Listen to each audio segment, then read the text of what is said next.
Laurence Meyerfeld, bonjour. Bonjour. Ah, vous êtes directrice adjointe de France 3 Aquitaine, de France 3 Sud-Ouest. Aujourd'hui, nous allons parler mixité. La mixité, vous connaissez bien au niveau de France 3. Alors, non seulement on connaît bien, mais on connaît bien au niveau du groupe France Télévisions parce que c'est effectivement un de nos grands chantiers. Parce qu'une entreprise de service public qui ne défendrait pas cette couleur-là, on ne comprendrait pas. En Aquitaine, on a plutôt de la chance puisque la responsable, la déléguée de l'antenne d'Aquitaine, Claire Combe, est une femme. La rédactrice en chef d'Aquitaine est une femme. Donc sur l'Aquitaine, on n'est pas ennuyé. Alors comment ça se passe justement, cette collaboration qu'il y a entre hommes et femmes au sein de France 3 ?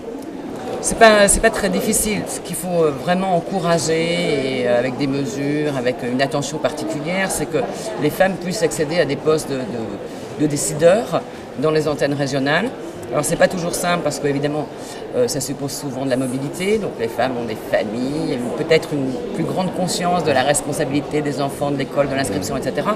Donc ça nous oblige à des efforts, mais on tend vers ça. Dans l'entreprise, il n'y a pas de difficulté selon la qualité de ce que vous êtes. Un rédacteur en chef est un rédacteur en chef, qu'il soit une femme ou un homme, ça ne change pas ses décisions éditoriales. C'est ça en fait, donc tout le monde est au même niveau, chacun apporte ses compétences. Là où il est et dans ce qu'il fait. Alors c'est vrai que peut-être qu'on pourrait dire que le management femme est peut-être plus attentif aux problématiques de famille, mais moi j'ai un peu envie de dire que le corollaire de ça, c'est que les femmes qui ont souvent du mal à accéder à des postes de décision, une fois qu'elles y sont, elles sont très exigeantes pour elles-mêmes d'abord, parce que si elles y sont, c'est qu'elles ont eu beaucoup d'exigences pour elles, et pour leurs collaborateurs aussi. Voilà.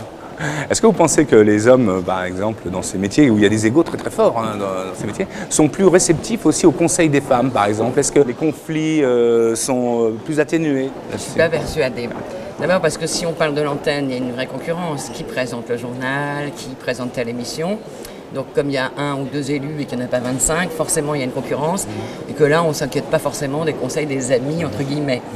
En revanche, je ne sais pas si les femmes sont plus souples dans la résolution des conflits, parce que les hommes n'aiment pas les conflits, donc ils les contournent. Les femmes les tranchent en général. Donc je ne peux pas dire que ce soit plus souple. Ici, on est donc à la mairie de Bordeaux pour ce forum de la mixité. Alors vous pensez quoi de cette initiative?